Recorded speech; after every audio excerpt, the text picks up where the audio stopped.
ఒకసారి చూడండి, సహజ సిద్ధమైన మల్చింగ్ షీట్ వేస్తున్నాము. మొత్తం గట్టి మీద బాగా గడ్డి బలిసేసింది. అది కట్ చేసి మొక్క మొదట వేస్తే అదే మల్చింగ్ షీట్. దానివల్ల ఉపయోగం ఏంటంటే, ఒకటి తేమ ఎక్కువ కాస్తుంది, తర్వాత అదే ఎరువుగా మారుతుంది, గడ్డి పుట్టదు.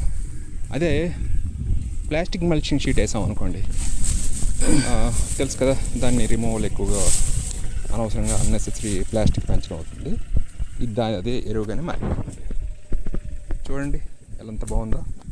సో మీరు కూడా ఇలా ప్రాక్టీస్ చేస్తే చాలా బాగుంటుంది. అంటే ఫ్రీగా దొరికేది అనమాట.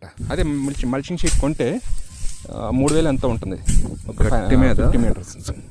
ఇది అలా కాదు. చూడండి కొడుతున్నాడు మామయ్య. దాన్ని కట్ చేసి ఇదిగో మల్చింగ్ దీనికి అటు ఇటు వేసాము. దీనికి కూడా ఒకవైపు వేసాను, అవతలైపు కూడా వేస్తాను. ఇలాగా మొదలు చుట్టూరే వేసుకుంటే మల్చింగ్ షీట్ వేస్తాం కదా. ఇక్కడ 2 ఉపయోగాలు. ఈ కింద ఉన్న గడ్డి చనిపోద్ది, ఎందుకంటే సూర్యరశ్మి తగలదు కాబట్టి. నెక్స్ట్ ఇది కుళ్ళిన తర్వాత దీనికి సత్తు. సో కొన్ని మెథడ్స్ మనం ఈజీగా ఫాలో అవ్వచ్చు. ఇక్కడ ఇలా వేసుకుంటే కింద గడ్డి కూడా రాదు. Just like mulching sheet. మీరు మల్చింగ్ షీట్ వేస్తే అది ఏంటంటే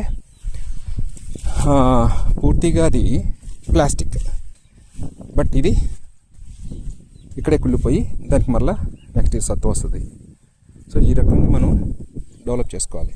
వీటన్నిటికీ ఇప్పుడు పెడతాం ఈ గడ్డంతా తవ్వి. సో మన పొలంలో మనమే దాన్ని ఈజీగా ఇట్లా చేసుకొని డెవలప్ చేసుకోవచ్చు. ఈ పసుపు మొక్కలు లాస్ట్ ఇయర్ వేసాము, కొబ్బరి మొక్కలు వేసాము. కొద్దిగా ఉంది, పర్లేదు. బట్ మనం నేచురల్ ఫార్మింగ్ కాబట్టి ఎలాగున్న మొక్క ఈజీగా పెరిగిపోద్ది. మొన్న 1 మంత్ అయింది వేసి వీటిని.